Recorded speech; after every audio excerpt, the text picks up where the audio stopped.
Hey there foodies, welcome back to my channel. So you guys know this voice, but you don't know the face to the voice. And today, this is my first video that I'm making with my face inside of the video, so you guys can see who is behind the camera all of the time speaking to you about these recipes. My name is Saskia Prasad, and of course, I'm the person that has been cooking the whole time. Now today, I feel like having some cook-up with chicken inside and everything else that I like to put inside. And I was out in the garden just now and I saw that our bagie, our broadleaf thyme, our fine leaf thyme has finally grown enough where you can pick from it.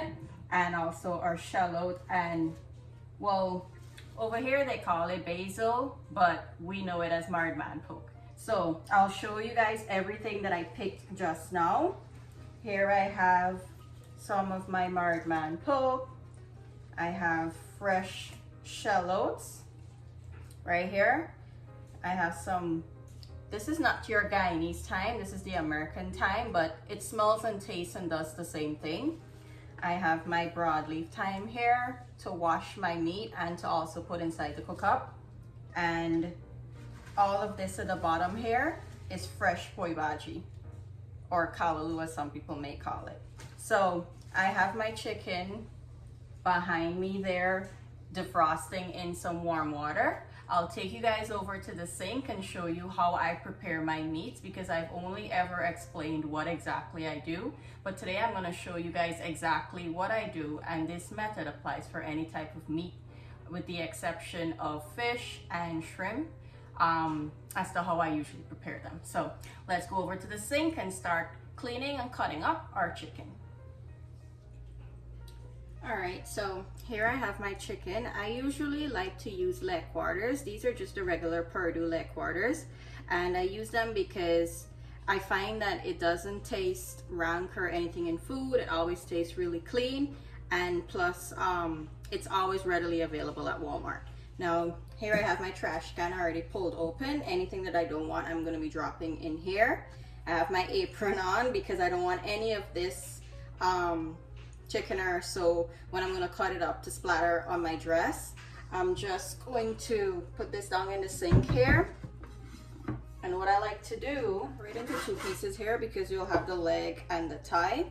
And I always remove all of the skin from my chicken when I'm making cook-up. I don't like to have the skin on it because it has like all the fat and stuff underneath. So as I cut anything that I don't want, the board is overlapping over the bin, so nothing is falling anywhere that it shouldn't fall. And I have a towel underneath here just in case anything runs off the board. I'm just gonna run my chopper down this side here, and the skin automatically just comes off.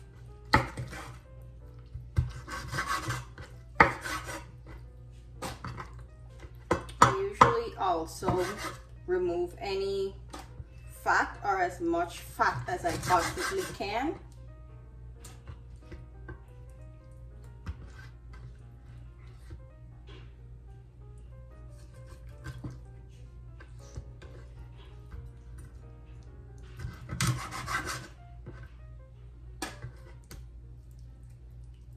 At the back here, where the ribs of the chicken is, I usually take out anything if there's any there.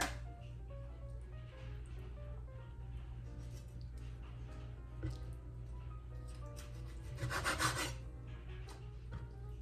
this is about as much fat that I can get off of it. If any little tiny bit is left, that's fine. So for this piece, I would cut this into 4 or sometimes 5, depending on the size of it, because some of them are bigger than some, right?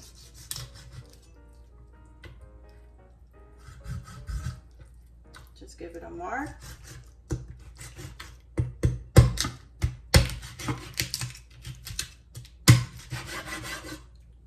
And there you go. I'll just cut this back into 2.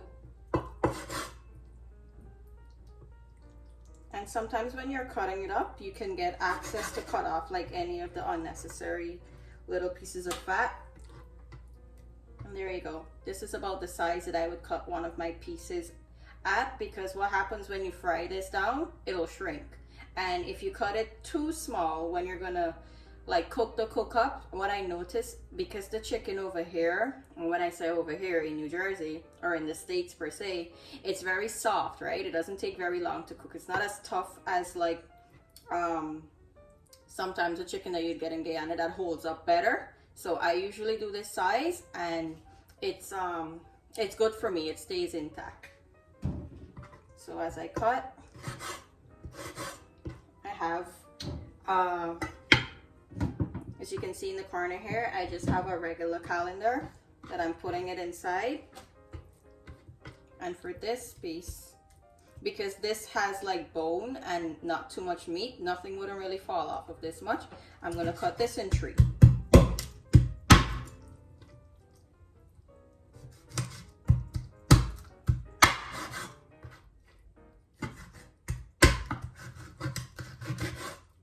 And there you go.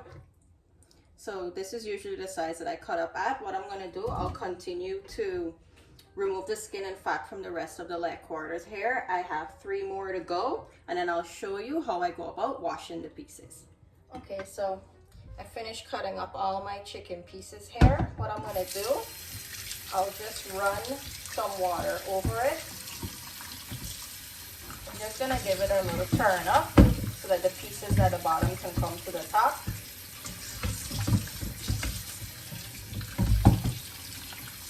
And what I usually do, I just check at the bottom. As you can see, the water is running pretty clear. This is what I usually mean when I say I rinse it, so the water runs clear. I'm just gonna turn it off and allow it to drain. So the chicken is finished draining mostly. I just have my regular basin here. I'm just gonna put it inside so that we can add our things to soak it down. Now to the chicken here, I'm gonna add some white distilled vinegar.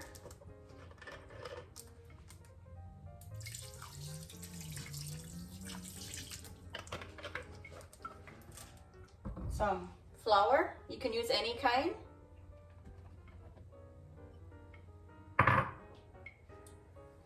Salt.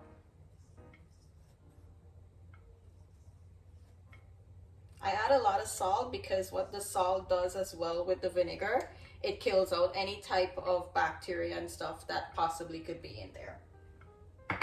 And here I have my broadleaf thyme. This is what I usually tell you guys about when I put broadleaf thyme to wash my meat. I just tear it up like this in my hand, and then I squeeze it. When you squeeze it, if you're gonna use this method, you're gonna feel juices coming out, and that's what you want. And I just rub it up, and then I sprinkle it in. As you turn up the chicken, it'll mix in even better. But just to squeeze it and release that, look, my hand, see how wet it is? That's all the juice from the leaves. And lastly, I have some lemons here. I'm gonna use 2 large lemons because it's a lot of chicken for me. And you can use lime as well, but sometimes when you buy the lime here, it doesn't always have juice inside, but the lemon usually always does, and it's much bigger, and I find that it does a better job than lime of itself, even if it had enough juice. So this is just my preference. You can use whatever you like to use. And what I like to do is cut it into 4s, and I'll just squeeze the juice on, passing my finger through all of the pulp here so you can get out as much juice as possible. So see, the cavity or the skin of the lemon is pretty much empty because I scraped out all of the pulp. You want to get that pulp out so they can get into the chicken. I'm going to continue to cut and squeeze the lemons, and then I'll come back and mix it up and show you how I do that. All right, so I'm almost done with my lemons. And I want to show you how much juice is coming out from just 1 quart of a lemon piece. So see, this is the last piece. Look at all the juice that is coming out. And I'm barely squeezing, or I'm not even passing my finger through the pulp like I was showing you before. Look how much more comes out after. And this is just 1/4 of a decent sized lemon. So this is also another reason why I like to use the lemon versus the lime. I get more juice out to it. Now to this, I'm just gonna mix it up really well. I'll let this soak for 25 minutes and then I'll show you how I rinse it out and how I further prepare it for the cook-up. Okay, in the meantime that my chicken is soaking down in that marinade, I'm just gonna go wash all of my fresh calaloo and seasoning that I would have picked.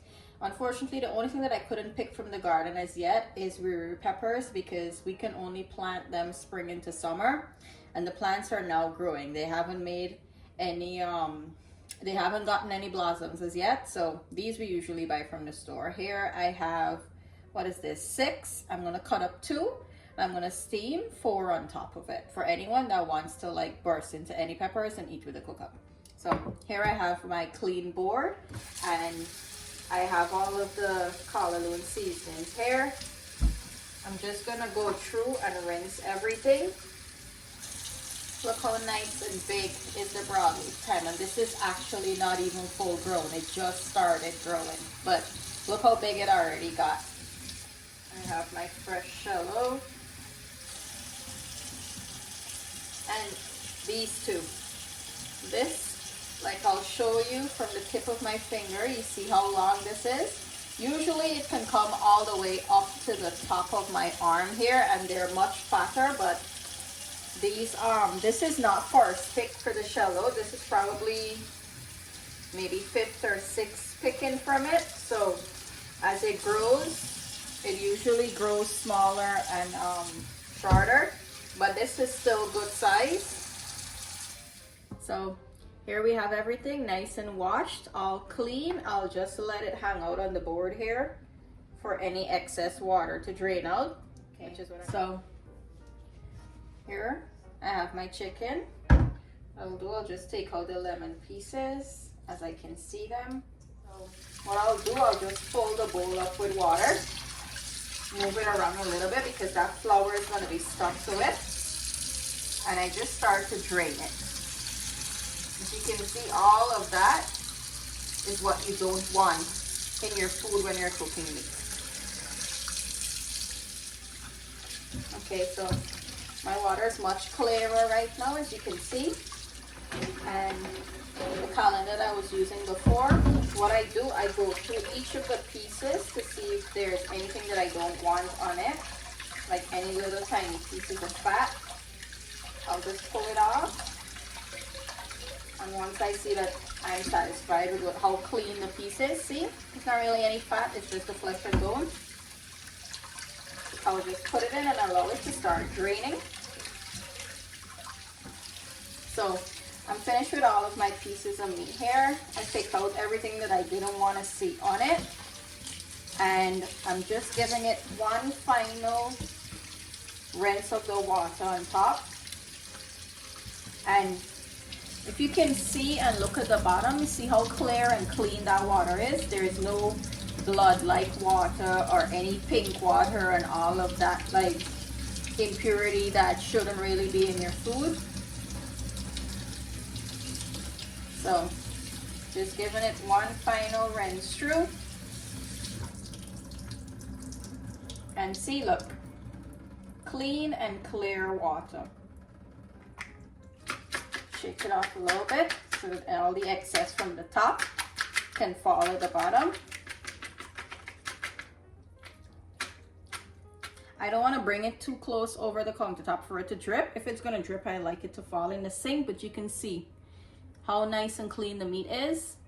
Looks kind of white-ish, right? That's a good sign that you would have washed your meat really well. So I'll continue to clean up the sink here, and then I'll show you how I season this for the cook-up. So my meat is finished draining. I'm just gonna add it to my basin here. To season my chicken, I'm just gonna use some green seasoning here. This is what I always have in the fridge. My recipe for the green seasoning is always linked in the description box below whenever I use it in anything that I make for you guys. Just gonna add about 2 tablespoons. Just gonna give this a little mix in. And this is all that I usually put on the chicken for my cook-up. This is how I like to do it. This is all nice and mixed in here. I'm just scraping down the sides of any seasoning that would have gotten there, because we don't want to waste any of this goodness, right?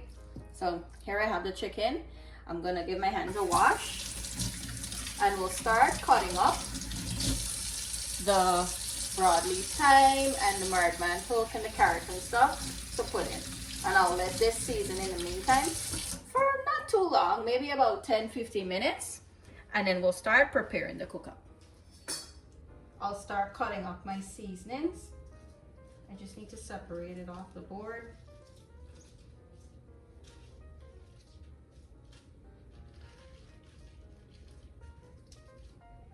For the calaloo, I'm not gonna cut it small because it usually melts up. I'll just run the knife down halfway and have it split down the middle like this. I just have a plate here that I'm putting everything as I finish with it, because the board is gonna fill up too fast. We absolutely appreciate the garden. I mean, we put a lot of work into it. When I say we, it's more so my in-laws. They put a lot of work into it. But yeah, we all come together and pick the stuff, and like when we pick, we share between each other, and we share within family and friends and stuff. So y'all be kind till we garden. Now the thyme, I'm not gonna do anything with the thyme. I'm just gonna leave them whole like this, because I like to take the flavor from the stem as well. It's not much, but there's something in there that you can use. I'll just put this aside. And for the mardman, I'll take it off the stems, because this stem doesn't have any flavor in it. It's actually a very bitter flavor that comes off of the stem. So I'm gonna take all the leaves that I can get off of it. And look how big is these leaves. Like, you can see, usual mardman hook plant don't be this big, but I'm telling you, this is really good. If you guys get your hands on some Thai basil, try to see if you can have a plant in your house. Usually I get this at any Aldi. You can get it at a little. Walmart usually sells these plants. I've never bought it from Walmart before. I've always bought it from any Aldi or Lidl, because they're the same business. They just have two different types, and it grows exceptionally well. And in order to keep the plant nice and like big and flourishing and fluffy, I don't know if that's the right word, you see here where this sprig is coming out, and you have like these two branches or these two stems coming out. If you're going to harvest your basil, cut right here, right where it's starting to shoot out and grow another piece.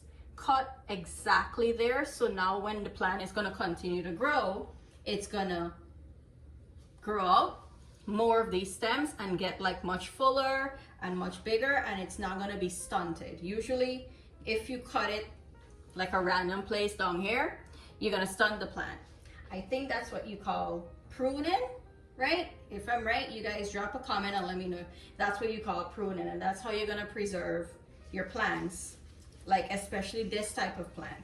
So yeah, just a little advice if anyone wanted to know how you can continuously keep the plant growing really well inside, as long as the weather is good. So I'm just gonna give this a rough chop. You don't need to chop this too fine, because it's so soft that it melts out in the cook-up anyways. This rough chop is good enough for me. I'll put it on my plate.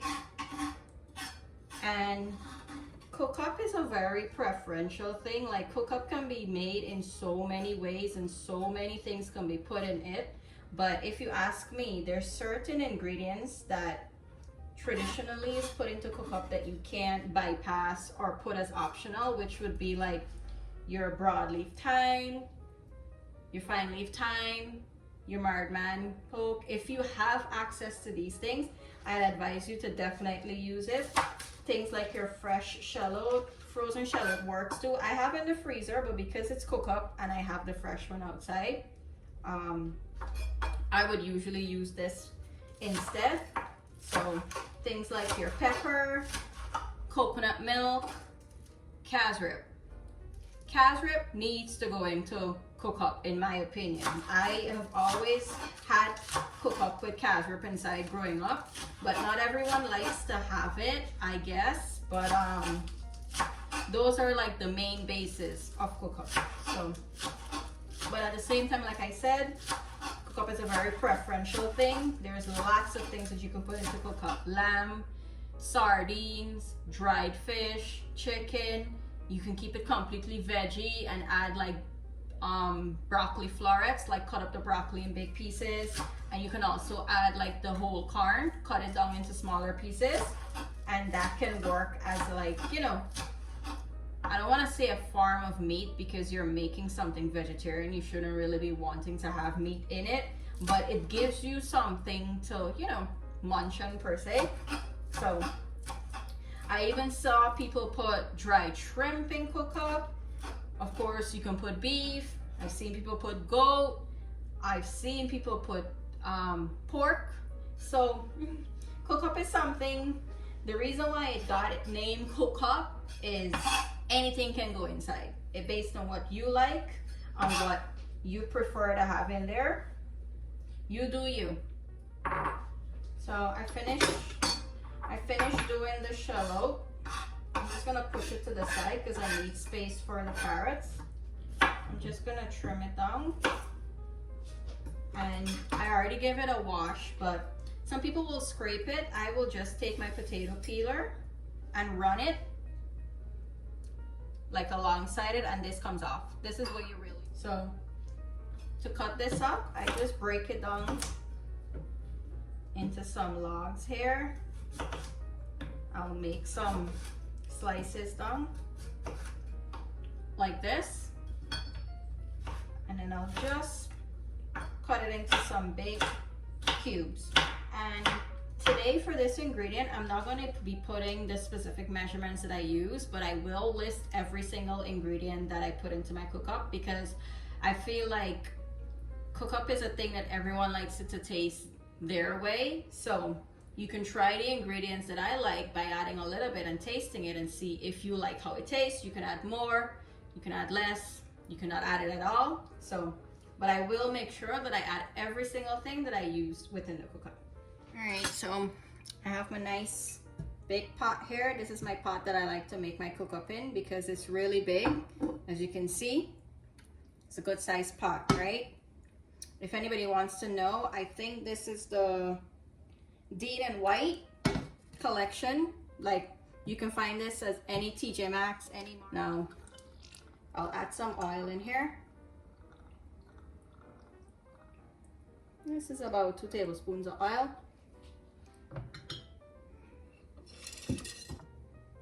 So I think this is good. I'll just throw in my chicken now. And this water is not from the chicken, it's from the green seasoning.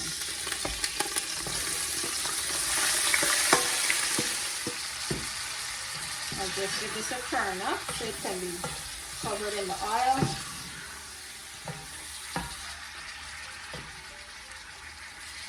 Spread it out.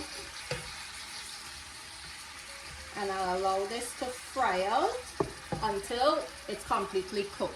Even though I'm going to be boiling the cook-up, I need this chicken to fry out really well because I want to fry out any rank water or possible rank water that will be released from frying it out. So see, it's already starting to release a lot of juices. That is what you want to fry out. You don't want to put that in your cook-up. It's going to taste very nasty, or as we Guyanese like to say, flat out rank. So I'm gonna allow this to fry out, and then we'll start to add in everything else. Okay, so this is the little psychedelic garden I was telling you guys about. The weeds has overgrown onto it. It's like as soon as you pick the weeds out, the faster they grow back because of all the rain that's falling. We Chellot looking a little beat up because we pick out a good set from it, but this is one of the thyme plants I was telling you that I got from. And then if you can hear the wind in the background, that explains why all the tomatoes or the tomato trees look like they're about to fall down. So let me show you here. We have one more thyme. More thyme here. We have multiple patches of them so that we can get more out of it. But this is the outside broadleaf thyme. It just started growing up really good, so now this is going to spread really well. And there's like a couple more here. And this is our calaloo. I just picked out a good set for the cook-up, so, and plus it also just started growing, so it's not going to look as full and fluffy right now. And some of them are also catching here. And I'll show you guys our pepper plants that are now growing. This is one, and then we just have like a few more now starting to grow up here. And this is the biggest one so far. So no peppers for now, but I'll show you the bird pepper plant or the chili plant. Here we have some more Wiri peppers, but these ones are getting bitten by maybe squirrels or so because they probably like the leaves. And this is our only chili pepper plant, which is like close to the bird pepper. Trying to show you, like, look, that's the first one that came out. These are usually much bigger than the bird pepper, but they're we like them better than the bird pepper because sometimes the bird pepper plants don't grow that well and these grow better. It's very windy today. You can see that the plant is taking a little hit from the wind. And then we have one more Wiri pepper plant here, and another one here. So yeah, that's a little bit of our garden. It's not a fancy garden, but it gives us a lot of things and we're very grateful for it. So this is the broadleaf thyme that I was telling you about. See how nice it's growing here? And the leaves are like getting bigger and bigger. They usually can get bigger than my hand.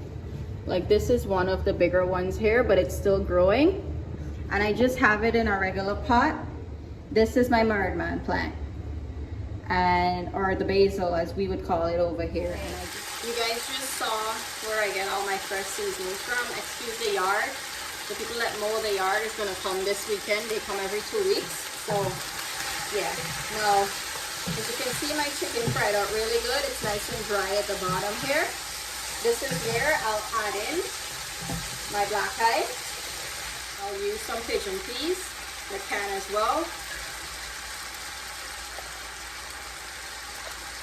Some canned Channa and some Del Monte sweet whole corn with sea salt added, right? Very important.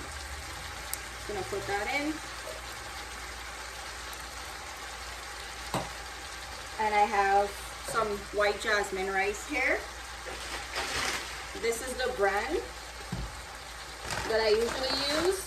Nothing fancy, just your regular old great value jasmine rice. I use this because it cooks really well compared to like other jasmine rices that I've tried, and it's very affordable. So this is 1.5 cups.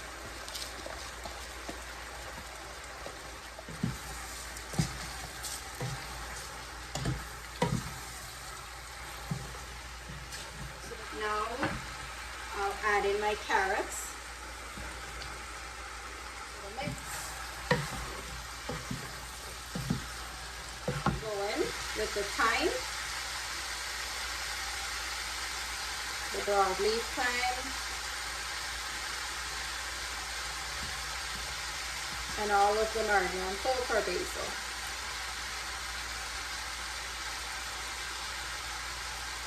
There's nothing like adding fresh seasonings to your food, and we are always grateful for these things because, of course, with our 4 seasons, we don't always get them. So, which is why we usually, in this house, we take advantage of the summer season and cook certain foods, because then you have access to the fresh seasonings, right? To this, I know that I added green seasoning to the chicken already, but I just want to add a little bit more, not much, just this much, just to add a little extra flavor. And I'll go in with my coconut milk.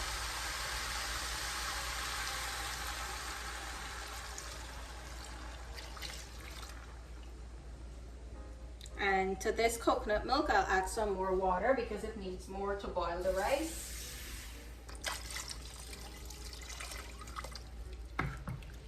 Today I'm not making a runny cook-up. I'm making more so like a wet, like cook-up. Just stir this around so that the water and the coconut milk can get mixed in. I'll add my shallot.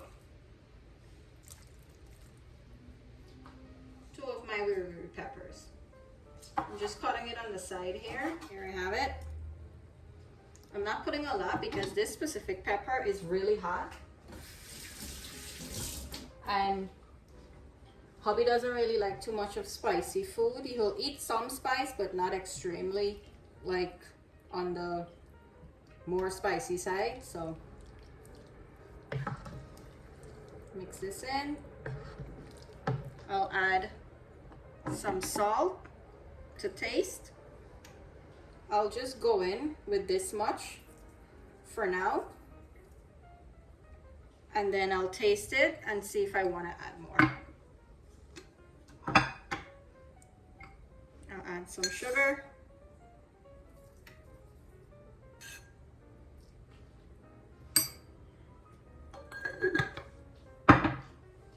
black pepper,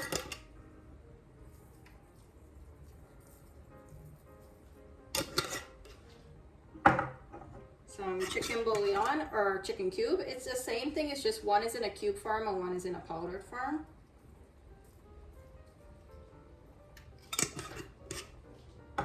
Some Ajee.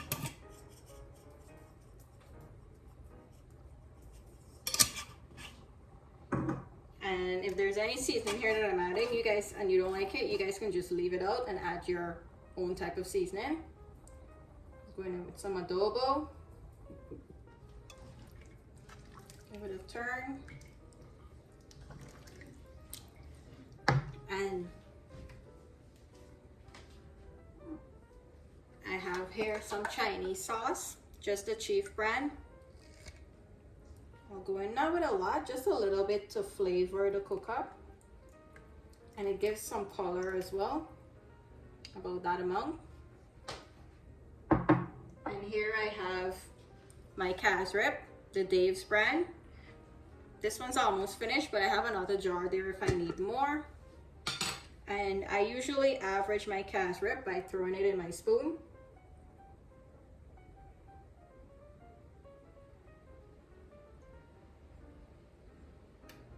I'll go in with this amount. Mix it in. Stir it around, and I'll look at the color. Because whatever color your water has, or your liquid per se has, that's the color your cook-up is gonna have. So that's a good, like, you know, pointer to know what color your cook-up gonna turn out to be. If you want your cook-up on the whiter side, don't add any Casereep. If you want it to have that nice brown, mellow-like color, add some Casereep. So this looks almost to where I need it to be. I'm just gonna add a little bit more. And this adds flavor as well. So it's up to you if you guys want to add it, but usually, traditionally, cook-up needs Casereep. All right. Okay, this color is good for me. I don't have anything else to add in here right now. I'm gonna add the bagie about, let's say, like 5 minutes before I take the cook-up down. So what I'm gonna do, I'll put a lid on this and then allow it to come up to a boil so that the rice can cook. Doesn't take very long, but it just depends on what type of rice you're using. That'll like vary how long it needs to boil and how dry you want your cook-up or how wet. So I'm just gonna cover this down. This is what the cook-up is looking like. It just started to boil up and the rice has already started cooking. Yeah, it's already starting to cook. So see, this is not something that takes very long. It's only been boiling for about, I would say, 10 minutes. So yeah, this is what it's looking like right now. I'm gonna let it boil more so that the rice can be fully cooked.